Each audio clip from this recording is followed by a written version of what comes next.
আজকের সকালটা অন্যরকম। বৃষ্টি ভেজা সকাল।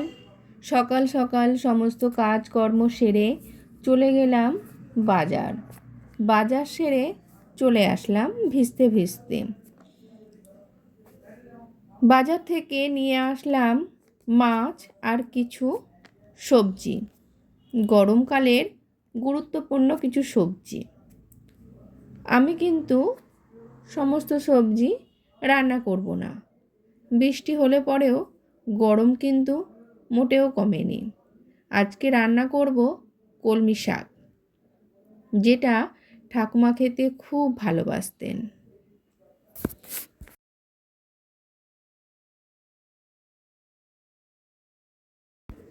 আমরা ভাই বোনেরা ছোটবেলায় শাক খেতে একটুও পছন্দ করতাম না। ঠাকুমা কলমি শাক রান্না করত কী কী দিয়ে, সেটাই আমি আজকে শেয়ার করব। ফোড়নে দিতেন কাঁচা লঙ্কা, রসুন, পেঁয়াজ। আমিও সেভাবেই রান্না করেছি। ঠাকুমা বলতেন কলমি শাক রক্ত পরিষ্কার করতে সাহায্য করে। আমার ঠাকুমা মাছ তো রান্না করতেন, মাছের নাড়ি ভুড়িও রান্না করতেন। আমি বলতাম এগুলো আবার কেউ খায় নাকি?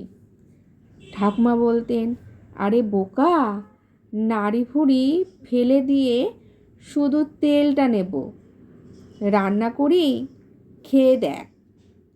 সত্যি রান্না করার পরে খেতে দারুণ লাগতো। আমি আজকে মাছের তেল ঠাকুমার মতো করেই রান্না করলাম। পেঁয়াজ, কুমড়ো, বেগুন, কাঁচা লঙ্কা, ফোড়নে কালো জিরে দিয়ে। ওহো, কি স্বাদ! আমাদের বাড়ির সামনে রাস্তায় কলের কাজ হয়েছিল অনেক দিন আগে। রাস্তাটা অনেক দিন ধরেই গর্ত ছিল। ভাবছিলাম এই তো বর্ষাকাল চলে আসছে, এবার কি হবে। কিন্তু আর চিন্তার কারণ নাই, রাস্তার কাজ চলছে। রাস্তাটা ঠিক দেখতে এইরকম লাগছে। আমার ঠাকুমা বলতেন শাক যত কুচিয়ে কাটা হবে তত কিন্তু শাক দেখতে সুন্দর লাগবে আর তাড়াতাড়ি সেদ্ধও হয়ে যাবে।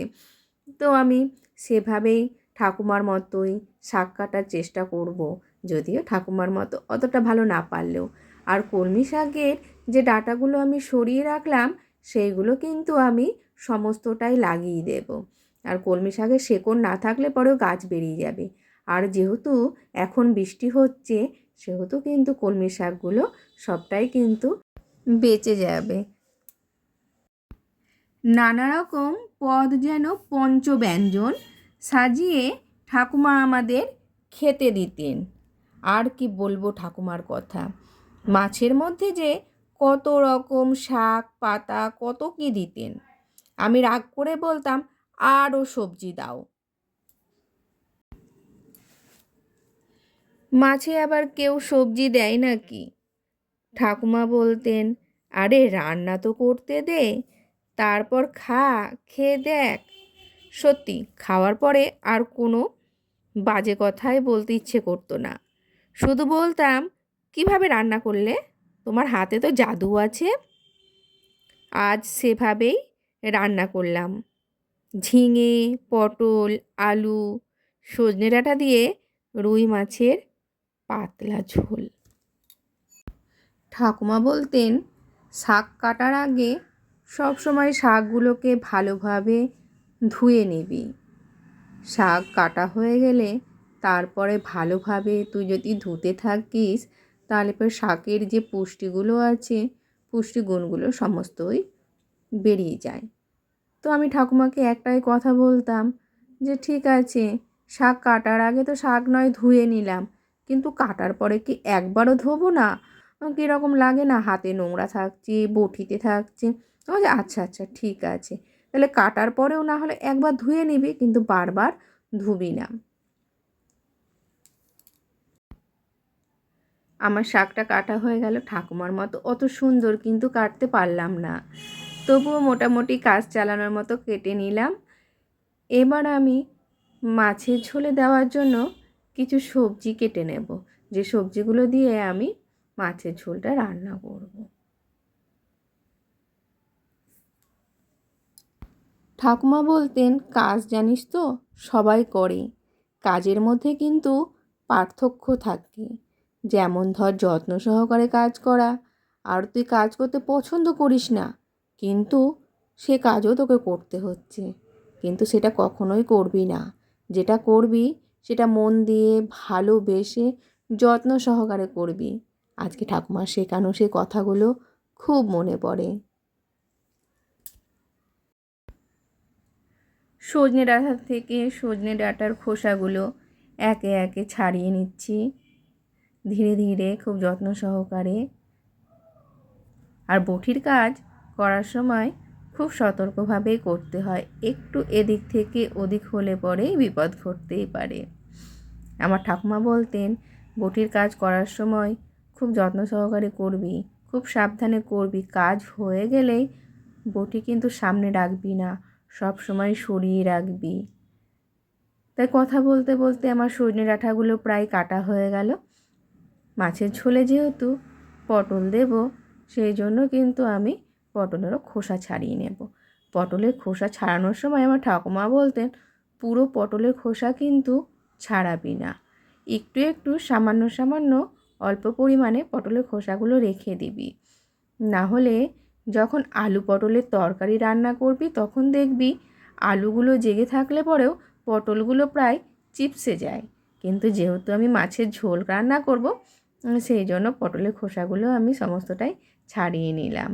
এটা কিন্তু আমার ঠাকুমা শিখিয়েছিলেন যখন আলু পটল রান্না করব তখনের জন্য। তা আমি যেহেতু পটলটা কাটছি তাই আমি কিন্তু বললাম।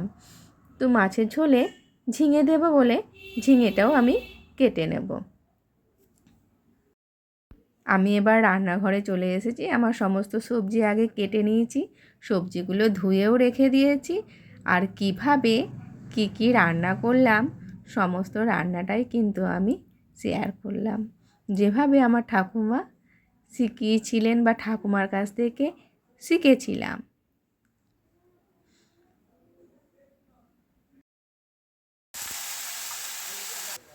এবার দেবো পরিমাণ মতো নুন আর হলুদ।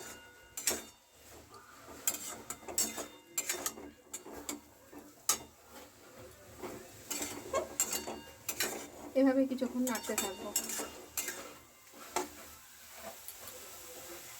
মাছে নুন হলুদ মাখিয়ে নিয়েছি, কেটে রাখা সবজিগুলো ধুয়ে নিয়েছি, কড়াইয়ে সর্ষের তেল দিয়ে দিয়েছি।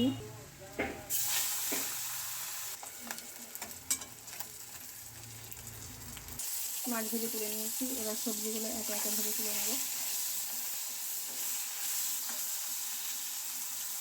মাছের ঝোলের জন্য একটা মশলা বানিয়ে নেব। এখানে আছে পেঁয়াজ, আদা, রসুন, টমেটো, আর এখানে দিয়েছি গোটা জিরে, গোটা ধনে, সাদা জিরে, শুকনো লঙ্কা ফোড়নো দিয়ে এটা মশলাটা দিয়ে এবার কষিয়ে নেব। পরিমাণ মতো নুন, হলুদ আর কালারের জন্য কাশ্মীরি লঙ্কাগুলো দিয়ে ভালোভাবে মশলাটাকে কষিয়ে নেব, মশলা থেকে যতক্ষণ না তেল ছেড়ে যায়। এভাবে কিছুক্ষণ রান্না করতে থাকবো। মশলাটা কষানো হয়ে গেছে, এবার আমি সবজিগুলো দিয়ে দেবো। সবজি দিয়ে ভালোভাবে কষিয়ে নেব, যাতে এই সমস্ত সবজিগুলোর ভেতরে মশলাটা ভালোভাবে ঢুকে যায়।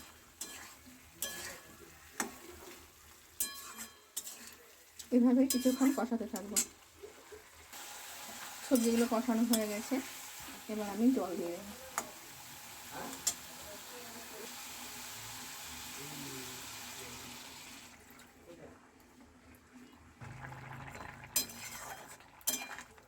এবার আমি মাছটা দিয়ে দেবো।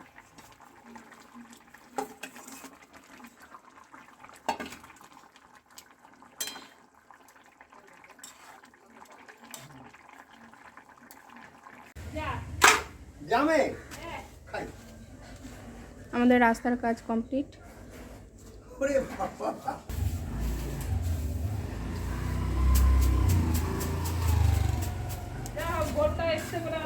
কাজ হচ্ছে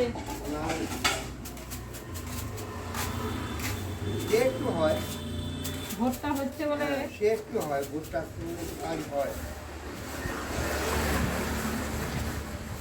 ছেড়ে দিচ্ছ কেন? পাশে পাশে দিয়ে দাও না।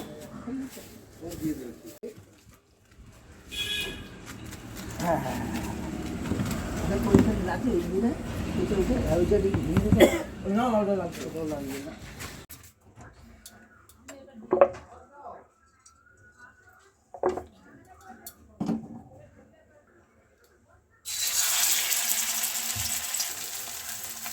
মাছের তেলগুলোকে ভালো করে ধুয়ে নুন হলুদ মাখিয়ে নিয়েছি। এর জন্য কুমড়ো, বেগুন, পেঁয়াজ, কাঁচা লঙ্কা কেটে নিয়েছি। কড়াই কালো জিরে তেল দিয়েছি। এবার মাছের তেলটাকে ভালোভাবে নাড়িয়ে নেব।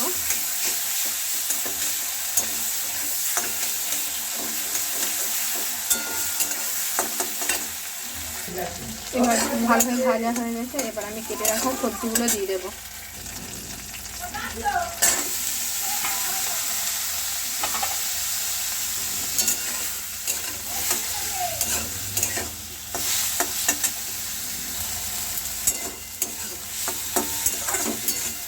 এভাবে কিছুক্ষণ নাড়তে থাকবো। এটা হয়ে গেলে পরে নামিয়ে দেবো। সেদ্ধ হয়ে গেল, তৈরি হয়ে গেল মাছের তেল। আবারও দেখা হচ্ছে নেক্সট ভিডিওতে। Tata bye.